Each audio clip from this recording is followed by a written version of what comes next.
আসসালামু আলাইকুম। আমরা আছি হচ্ছে এখন সিলেটের রাবার বাগানে। এখানে গাছ থেকে রাবার সংগ্রহ করা হয়। গাছ থেকে এভাবে রাবার সংগ্রহ করা হয়, গাছের এই সাইড থেকে এভাবে কেটে দেওয়া হয়। এই রাবারগুলো এখান থেকে এই দিক দিয়ে ঘুরে ঘুরে আসে, এখানে বের হয়।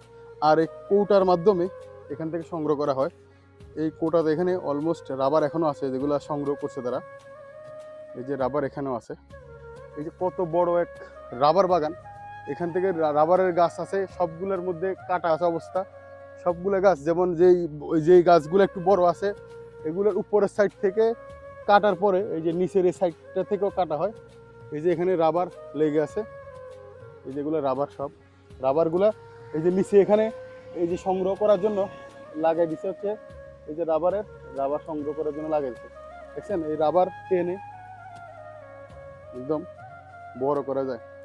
প্রকৃতির মাঝে আসলে লুকে আছে সব ধরনের জিনিস আমাদের প্রয়োজনীয়। কত বড় এক রাবার বাগান এটা।